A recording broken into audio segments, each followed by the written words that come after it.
I would like to spend about 5 minutes to give you some idea about what is our innovation in management program is all about. For you to help you to make decision which area or which way that you want to take for our Master of Management from CMU. About innovation in management. If you heard many times from our faculty, our deputy dean, or even Ajahn Pratana earlier about the term practical. So for CMMU, we're focusing on practical learning. Means that if you learn with us, then you can use it right away. And one of the IM program that we have in CMMU is the program that is provides you the new management concept. The concept that can equip you as a tool to work in your business. Okay? So that's the key for the innovation in management. And in addition to that, in order for you to be equipped with these tools, you need to be able to integrate all the resource. Resource here, we're talking about money, we're talking about people, we're talking about even time, that you need to integrate it and make sure that you combine everything and equip yourself to gain a competitive advantage in the business world. So that's about our innovation in management. First, you may hear the term innovation in management a lot, but I can say to you that for IM, this is our unique program that you can find it in CMMU. You may find some classes, some courses appear in other universities, but the whole collection of our IM is only in CMMU. So it's a very unique program with CMMU, and it will give you a rare knowledge, the combination of all new concepts, new management tools that you can use. And it will be achieved through the mixture of practice, learning by doing, and also our world-class innovation system that you can use at CMMU. And this is going to be some detail, which I think you can find it in your booklet. But I want to give you some ideas. So how can we equip you with all these courses? First of all, every program needs to have the core course. Which all these core course, 5 core courses that we have, is to prepare you to manage everything effectively today. You need to be able to be ready today. That we equip you from all these 5 core courses. And then our foundation course gonna make you ready for tomorrow.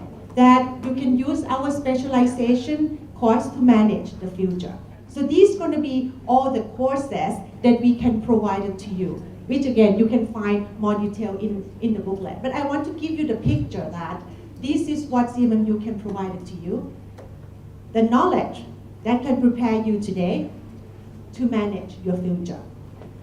And this is just some testimonial from our past students, what they feel about the program. These are all graduate IM students, which more or less, I think they like it. They say that we can give them practical learning, and actually, the best one that I got, their comments is they can actually use it, and it's very beneficial for them and for their business. And also, the employers, more or less, luckily, they like us. They say that our IM graduate has both knowledge and then practicality that can be beneficial to them.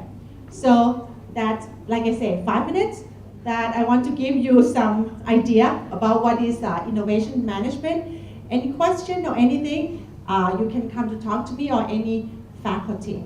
But I think for you to get the better, clearer picture about how IM can help you, how knowledge in innovation in management can give you the practical knowledge that you can use. I think it's better for you to hear from one of our graduate, IM graduate, that she's doing the thematic paper with me. She used the knowledge in IM, and let's hear from her. How can she use this knowledge for her own beneficial and her school, I would say. I think it's, I should give this stage to Kun Pattarin Sanguankaew. Give a big applause. Good afternoon. My name is Pattarin Sanguankaew. I was an IM student, and Ajahn Vichita was my lovely, excellent advisor. To talk about the thematic paper that I did, it was all about learning, how you learn better. The title is called Moving Toward Deep Smart, a case study for 21st century skills, a case study of project-based learning in Pattarin Sanguankaew. This school is near Don Mueang, Laxi, and I have a chance to work with them. So I chose this school to be part of my thematic paper research. The aim of this paper is to show that deep smart of critical thinking, creativity, and collaboration, well, these skills can be created and transferred through active learning, and that is called project-based learning. So let me first introduce you to a little bit about knowledge management. We have 4 main components, which first is knowledge creation. You create it, you find it. Then it's knowledge transfer. You pass it on to someone else, or you're the one who received it. Then you store it, and then this can be in a hard copy. It can be in your brain as well. It can be explicit, we call it, in a hard copy, or implicit in your brain, And then we'll retrieve it for later use.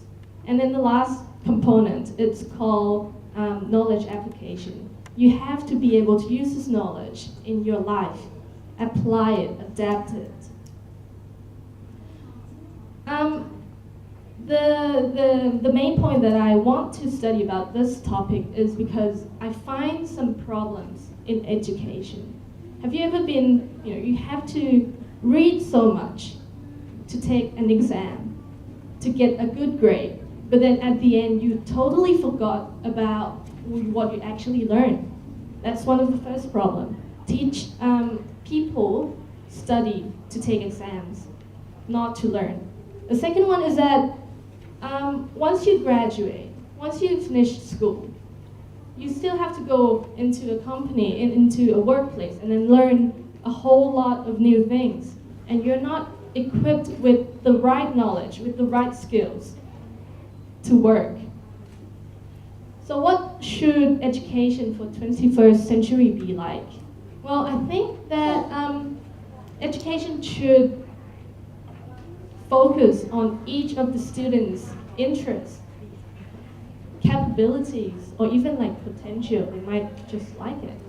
And then the second point is that it should impose on the lifelong learning, the self-development concept of each student. And then we should be able to equip the students with relevant knowledge and skills. These are the main things that we should focus about. So, I did some study, and I found this incredible paper. It's called Moving Toward Deep Smart by Leonard and Schwab. And you might ask what Deep Smart is. It's an experience-based wisdom. So, and how do we create or transfer this is, there are many ways you can learn. It can come from passive learning, or it can be an active learning. And it is believed that the more active your learning methods are, the better you learn about that particular topic. And then it's also good to have a knowledge coach. Sometimes when you read by yourself, you might have some question in your mind. But then if you have someone to guide you, someone who knows, who's an expert in that particular topic, then you learn much faster, you learn much better and deeper into that topic.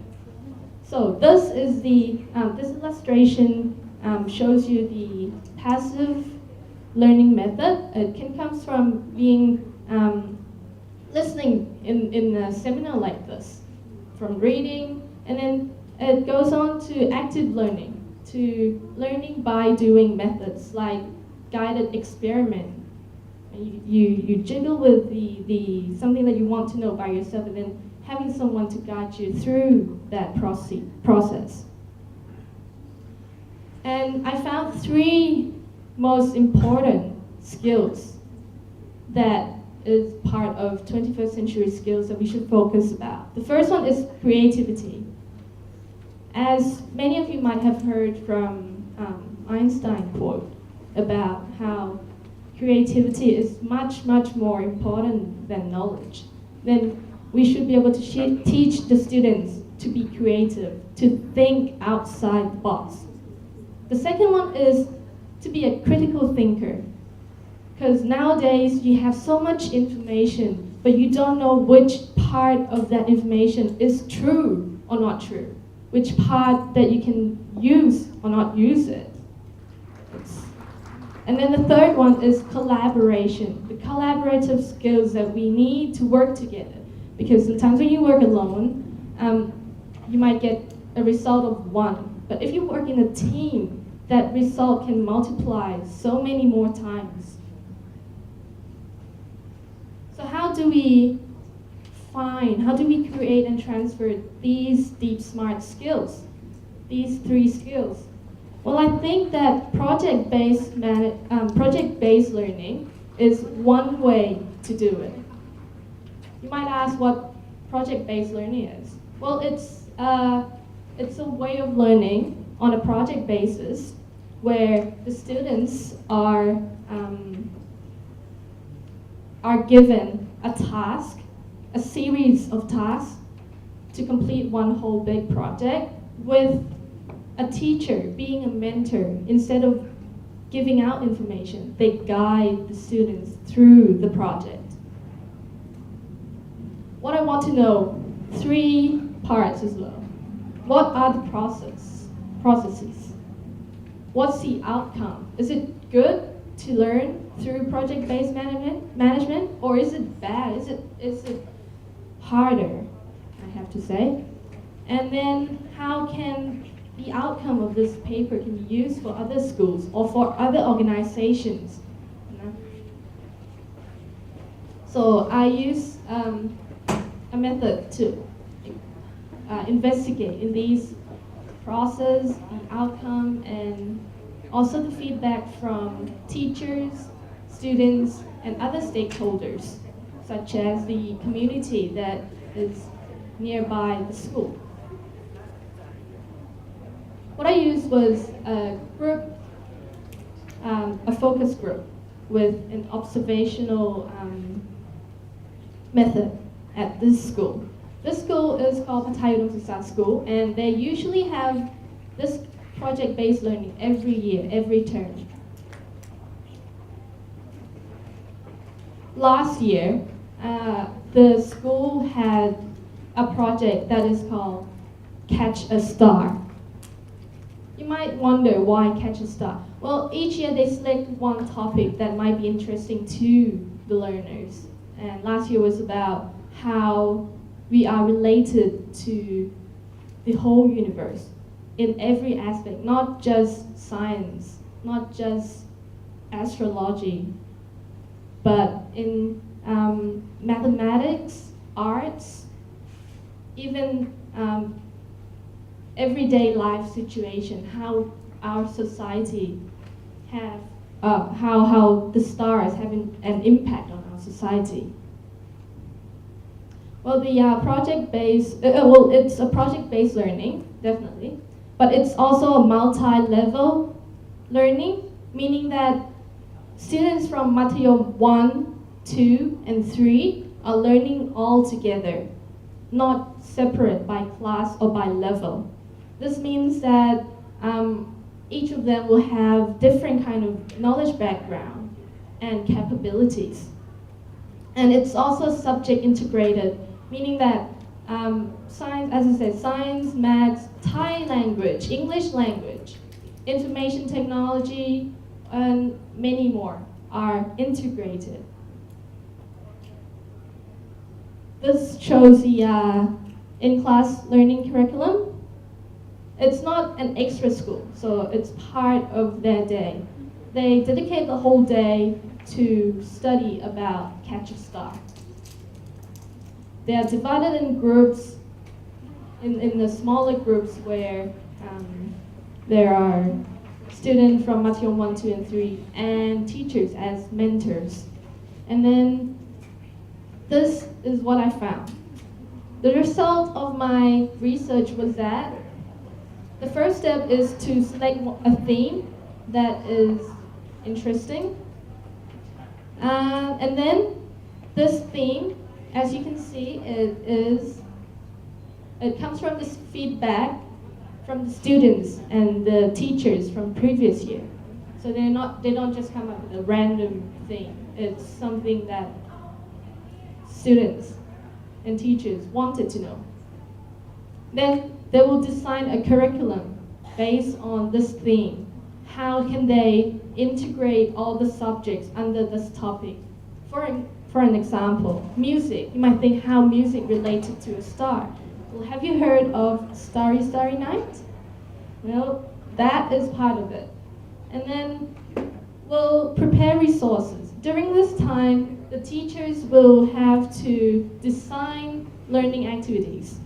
And then they have to have enough information and knowledge about this topic before they can be a guidance to the students. This usually occurs during school breaks, before the project starts. Then when the school starts, project starts, each week we'll have different activities. It's the same core approach, meaning that they'll be given a task with a bigger theme. They'll be given a task to do. For an example, how can you manage, or do you have any idea how to manage these satellites? You know how we have many garbage outside the Earth in the space? The student will be given this problem for them to think how they can apply the knowledge that they will receive to fix this problem. And each week it will be based on different subject. Then once they finish the whole day of activities, they will create a product. For an example, it could be a model of a spacesuit or a model of a spaceship. Sometimes they create a song based on this theme. And then they'll present it to the whole class. And then this will repeat every week. And then by the end of the term, or sometimes it goes on till 2 terms, the whole school year, they will present the whole project to the school and the community, the parents of the students there. So this means that not just students from Matyom 1, 2, and 3 will learn about this, but the students from the whole school, Prathom student, or even their parents, will have a chance to see what they can do or what they can learn about Catch a Star. Then by the end of the term, we'll evaluate the whole result, the whole process, and they'll write feedback for the students next term. As you can see there, that's part of our activity, dress up as a spaceman. And the whole outfit was designed by the students themselves, and this gives them creativity. We give them the opportunity to explore. But the creativity doesn't come out of imagination. I mean, of course, it has to base on some certain knowledge that they learn. It has to go through critical thinking before they can actually produce anything. And then, obviously, it's a teamwork thing. So the main point of having project-based learning to create and transfer creativity, collaboration, and critical thinking can be achieved here, as you can see. The students will be guided and supported by the teachers, or even sometimes their parents, because some of the students' parents are in the field of, that is related to this. So as you can see, yes, we did succeed to achieve creativity, collaboration, critical thinking, but we also got time management skills, courage, and leadership skills, and many more that the students as well as the teachers mentioned to me. We use the tool of information and communication technology as part of learning as well. The ICT is used as a tool to access resources to learn. It's also a tool to share the knowledge to other people. The student wrote blogs. They share it on Facebook, Twitter, Instagram, the activities of what they are doing, and then they produce, the products that they produce each week are projected onto that social media as well. One of the things that I learned, you know how sometimes you would think that you have to learn from the experts, but in this case, the roles between experts and novice, meaning teachers and students, are interchangeable. They're exchangeable because sometimes the teachers don't know about that particular topic themselves, but the students know better because they did some research. So what would they do? They switch roles. The students become an expert in that field, so they teach to the teachers. And well, it might sound weird to some people, but the students and teachers at Pattarin Success School, they enjoyed it because they grow together. They walk alongside each other instead of having someone in front of you. So they think that this kind of learning is much more fun, much more interesting, and they learn better because it requires very active engagement from both sides. And then I also found that the best way to learn is to teach. You know how if you know something good enough, but if you're not able to teach it to other people, then maybe you don't know it well enough. So the best way to understand something is trying to teach it to other people. And you can organize that knowledge while you're teaching it. So that can be another active learning method added on to Learn It in Swaps, moving toward Deep Smart. So what I found was that teamwork, even though during the project, teachers work quite hard. It takes a lot of effort to prepare materials for students. Or during the project, students work hard because it requires extra work from their normal student life. But working together in a team does help with the workload because of the teamwork efficiency. And then the groups, as I said, they are divided in groups, but friendly competition between these groups also help in learning engagement. It increases learning engagement from each student. And then the use of combination of learning method, not just reading in class, not just listening to teachers, but more of that, then it's better. It's much more active, and then the students learn better. So I just want to conclude that there are steps that can be applied to other schools and organizations. The roles of experts and novice can be interchangeable. It can be exchangeable. And the more active the learning is, the better it is. So further research, I think that there should be an opportunity for me to, or anyone, to go and explore the same kind of approach of learning in other organizations. We can use this connection with the organization in Thailand as well as overseas, and then maybe to explore more options on how ICT can help project-based learning and how it can help the learning method. So I would just like to leave this. How would you like to learn? The same thing that the students would like to learn. Thank you.